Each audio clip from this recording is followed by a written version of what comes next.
Mate, you're under arrest. Come out. Come out of your dress. Keep walking towards me. Keep walking towards me. Stay where you are. Stay where you are. Stay where you are. Hands on your head. Stay where you are. Face me. Hands on your head. Stay where you are. You're under arrest, all right? It was a warm summer's evening in June 2020. Two sisters gathered in a London park with friends to celebrate life. Bibaa Henry and younger sister Nicole Smallman had no idea that this celebration would be their last. Unbeknownst to them, a man made a deal with the devil and sold his soul for riches.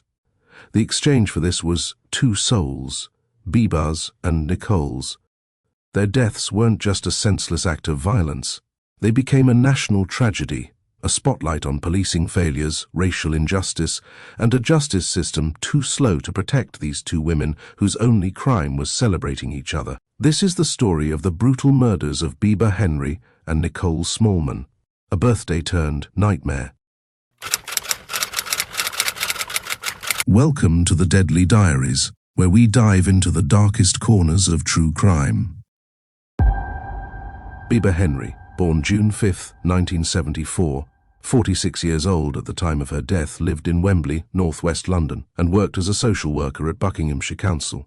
She was described as being loving, empathetic, and a passionate advocate for safeguarding vulnerable children and families. Nicole Smallman, born August 3, 1992, 27 years old at the time of her death, lived in Harrow, northwest London, and worked as a freelance photographer.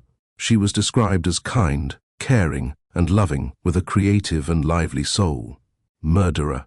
Daniel Hussein, born May 10, 2022, 18 years old at the time of committing this murder, lived with his mother in Eltham, southeast London.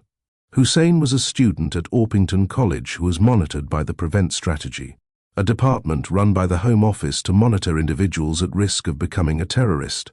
He was 15 at this time and was found to be using his school's computers to access far-right material and watched a YouTuber named Matthew Lawrence, a member of the Satanic Order of Nine Angels, who was previously convicted of firearm and drug charges. On the evening of June 5, 2020, Bibaa's 46th birthday, she and her sister Nicole met up with friends to host a small picnic at Friant Country Park, London, to celebrate. This was a small gathering due to the COVID-19 restrictions at the time. The night was peaceful. They brought food, drinks, speakers, and fairy lights to enjoy their time together.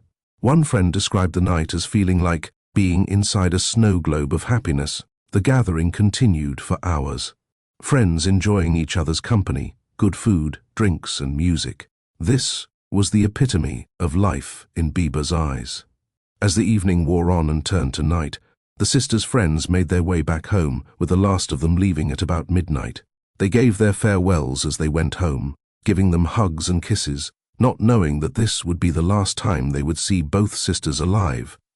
After their friends left, Bibaa and Nicole stayed behind to dance in the dark with fairy lights and clean their picnic up. A short while after, at about 1:05 a.m., Nicole messaged her boyfriend Adam, letting him know that they're facing in a field. Only 1 hour after that message was sent, at about 2:30 a.m., a deranged man by the name of Daniel Hussein, 18 at the time of the murder, who made a deal with the devil to win the lottery, murdered the two sisters. What transpired was truly horrific. He stabbed Bibaa 8 times and Nicole 28 times, ensuring there was no chance of survival for either sister. It was later found that he made a pact with Lucifuge Rofakal, a demon mentioned in the Grand Grimoire, a historic black magic text, to murder 6 women every 6 months in return for financial reward, including winning a lottery jackpot. This contract was signed with his own blood, and unfortunately the sisters were the first targets in this monstrous murder. Family and friends realized quite quickly that something was wrong, as both sisters were generally active on social media and messaging apps. As a result, Adam, Nicole's boyfriend, reported the sisters missing on 6 June, to which they were advised that the police force would deploy resources to conduct inquiries into their whereabouts. But this didn't happen. Authorities reacted with very little energy and didn't understand the severity of this situation, so Adam reached out to the sisters' mum and created their own task force to track down mutual friends with any information. They also began posting on Facebook and eventually started a search part of their own. 24 hours into their search, they still had no leads. The next day, Sunday 7th June, Adam, his parents and friend traveled to the park to retrace the sisters' footsteps. Police at this point were still not of any assistance in this case. As they were looking for clues, Adam's friend found Bibaa's glasses, which was a worrying sign. A short while after they found a bloody knife, and then as Adam was looking deeper into the bushes and shrubbery, he found Bibaa and Nicole's murdered bodies. Only once the bodies were found, and police were informed of this, did they take this case seriously. They arrived at the scene, cordoned off the area and began their investigation. But the actions during this investigation were arguably the most grossly unprofessional in recent times. 2 officers by the names of Denise Jaffa and Jamie Lewis took 6 selfies alongside the murdered sisters with a caption of 2 dead birds and sent them to a WhatsApp group with other fellow officers. This caused outrage. The Independent Office for Police Conduct launched an inquiry into the behavior of the police officers, who were then taken to court in December 2021 and sentenced to 2 years and 9 months behind bars. A further 6 officers were investigated for failing to challenge or report this, and the media tilted towards the lack of assistance from the police due to racism. The sisters' mum maintains that the police did not care about the missing sisters before the bodies were found because one was a black woman who lives on a council estate. During the investigation, DNA testing was completed on the knife which found not only the blood of the sisters but a third individual, Daniel Hussein. Upon investigating Daniel, they found CCTV footage of him at a supermarket purchasing kitchen knives at 3:48 p.m. on 3rd June. Just 3 days prior to murdering the sisters. They also found that he resided at an address less than a mile away from the park. Following this investigation, police arrived at his residence on the July 1, 2020, and arrested him on suspicion of murder. During his questioning, he seemed very out of it, answering questions with severe delay. No. Oh. How did that happen? How did that happen? Sorry? How did that happen? Oh, is this the interview?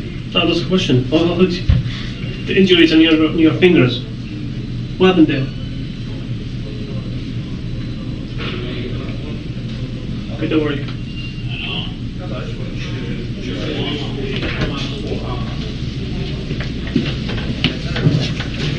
After the arrest, police searched his residence and found various satanic symbols over the walls and door of his bedroom. This is where they found the written pact with Lucifuge Rofokal, a demon who is in charge of Hell's government by the order of Lucifer. This is where he promised to murder 6 women every 6 months in return for financial reward, and not being caught by authorities for any future crimes he commits. Very disturbingly, he signed this pact with his own blood. Investigators then found 3 lottery tickets in his bedroom, which were purchased just before the murders, and upon looking into his online accounts, found that he purchased a full face mask and shovel the next day.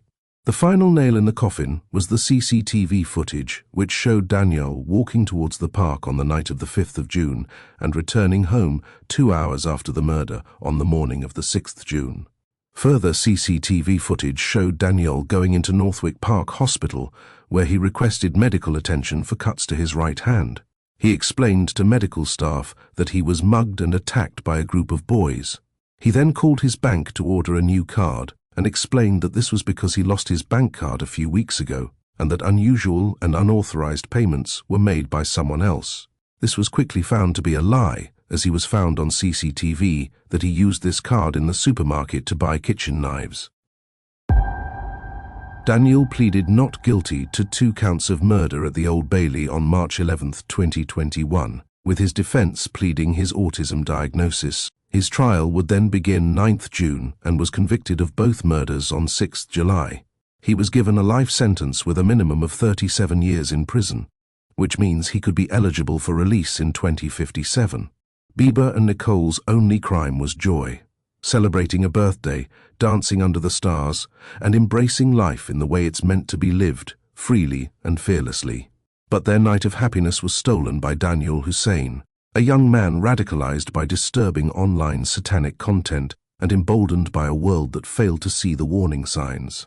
This was not just the result of one man's actions, it was the consequence of systemic failures. A lack of early intervention, a justice system unprepared to deal with the toxic online spaces that breed violence, and in the aftermath, an appalling breakdown in procedure and care, leaving Nicole's own boyfriend to discover their bodies, a cruelty no family should endure. Bibaa and Nicole were sisters, daughters, friends, real people whose lives mattered. Their story is a reminder that behind every headline are lives stolen too soon, and that we must do better, online, in our justice system, and in how we respond when people go missing. We owe that much to Bibaa and Nicole.